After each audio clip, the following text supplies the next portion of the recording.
역대 선거 사상 가장 치열한 접전 끝에 국민의힘 윤석열 후보가 대통령에 당선되면서 앞으로 의료계와 약업계, 제약바이오 산업 전반에 걸쳐서 적지 않은 변화가 예상되는데요. 새 정부의 정책 수립을 위해서 관련 단체들의 움직임도 분주해지고 있습니다.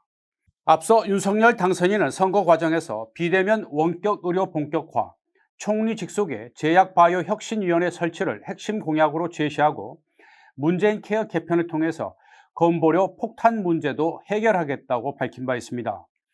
사실 코로나19 사태의 장기화로 한시적으로 허용된 비대면 진료는 일선 의료 현장은 물론 약국 산업에도 큰 변화를 가져왔습니다. 비대면 조제와 의약품 배달 관련 플랫폼 사업이 상당히 활성화되고 있습니다. 윤 당선인은 앞으로 의료계와 약사회, 산업계 등 관련 당사자들의 이해 충돌을 합리적으로 조율해서 비대면 원격 의료 본격화라는 공약을 제대로 실현해 나갈지 주목됩니다. 또 제약바이오 강국 실현을 위한 컨트롤 타워로 국무총리 직속의 제약바이오 혁신위원회를 설치하고 백신 주권과 글로벌 허브 구축을 위한 국가 연구개발 지원을 통한 제약 주권의 확립, 나아가 핵심 인재 양성과 일자리 창출 생태계 조성도 약속한 바 있는데요.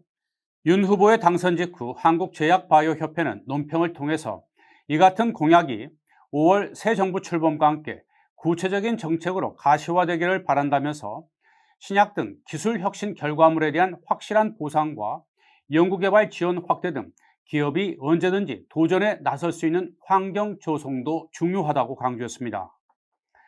의사와 약사 등 보건의료단체들도 윤 당선인을 향해서 일제히 공약 실현을 당부하고 나섰습니다. 먼저 대한의사협회는 코로나19 대유행 상황에서 보건의료 분야가 가장 최우선적으로 다뤄져야 할 것이라고 강조하면서 현장을 지키는 전문가의 의견이 적극 반영되는 보건의료 정책을 펼쳐줄 것을 요청했습니다.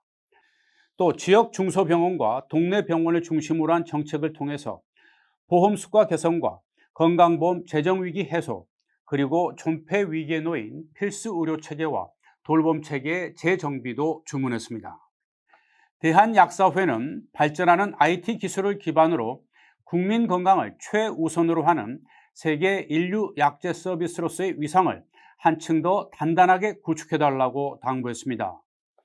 취임을 앞두고 있는 최강훈 신임 약사회장은 약국과 한약국의 역할 분리, 국제 일반명 제도와 성분명 처방 도입, 그리고 비대면 진료, 약 배달 서비스의 문제 해소 등을 제시한 바 있습니다.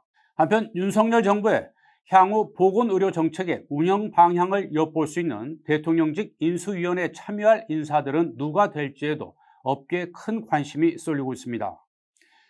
언론 보도 등에 따르면 국민의힘 약사 출신인 서정숙 의원을 비롯해 새누리당 국회의원 출신인 원희목 한국제약바이오협회 회장, 그리고 선거 과정에서 정책 마련에 힘썼던 정기석 코로나 위기 대응위원장, 박은철 보건바이오의료분과위원장 등이 인수위원회 합류 가능성이 높은 인사로 점쳐지고 있습니다. 새 정부 출범을 앞두고 이처럼 의사와 약사단체, 제약바이오 업계는 구체적인 정책 수립을 위해서 저마다 다각적인 노력을 기울이고 있는데요. 5년 만에 정권이 교체되면서 보건의료 정책과 제도가 앞으로 어떻게 달라질지 주목됩니다. 여러분 고맙습니다.